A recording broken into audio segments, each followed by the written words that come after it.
ഈ സീസണിൽ കേരള ബ്ലാസ്റ്റേഴ്സിന്റെ ആദ്യത്തെ അവേ മത്സരം ഇന്ന് നോർത്ത് ഈസ്റ്റ് യുണൈറ്റഡിനെതിരെ ഗുവാഹട്ടിയിലെ ഇന്ദിരാഗാന്ധി അത്ലറ്റിക് സ്റ്റേഡിയത്തിൽ വെച്ച് നടക്കുകയാണ്. ആ മത്സരത്തിന് മുന്നോടിയായിട്ട് ഇന്നലെ നടന്ന പ്രീ മാച്ച് പ്രസ് കോൺഫറൻസിൽ പുതിയ പരിശീലകനായിട്ടുള്ള മിഖായിൽ സ്റ്റാരെ പറഞ്ഞ ചില വാക്കുകൾ നമ്മളുടെ പ്രിയപ്പെട്ട പരിശീലകനായിട്ടുള്ള ഇവാൻ വുക്കോമാനോവിച്ചിനെ ഓർമ്മിപ്പിക്കുന്നുണ്ട്. അദ്ദേഹത്തിന്റെ വാക്കുകൾ ഇങ്ങനെയായിരുന്നു: we are facing a good team, well organised, well coached, have some absolutely interesting players.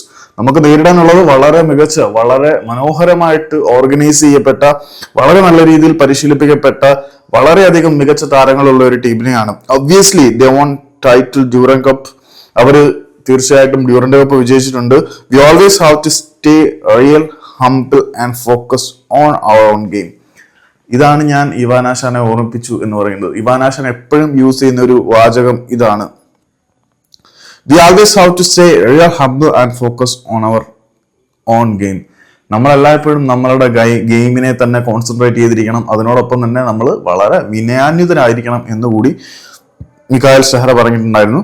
Keep up the momentum from our first win. അതായത് നമ്മൾ ആദ്യ മത്സരം വിജയിച്ചു, അതിനോട്ട് ആറാടി തിമിർക്കാതെ ആ ഒരു മൊമെന്റം അടുത്ത മത്സരത്തിലും കാത്തു സൂക്ഷിക്കുക. സ്വയം ശാന്തചിത്തരായിട്ട് അധികം ആഘോഷിക്കാൻ പോവാതെ, സ്വന്തം വിജയത്തിന്റെ ലഹരിയിൽ മതിമറന്നു പോകാതെ വളരെ ഹംബിളായിട്ട് മുന്നോട്ട് പോയി ഗെയിമിൽ കൂടുതൽ ഫോക്കസ് ചെയ്യണം എന്നാണ് സ്റ്റഹറ ആശാൻ പറഞ്ഞത്.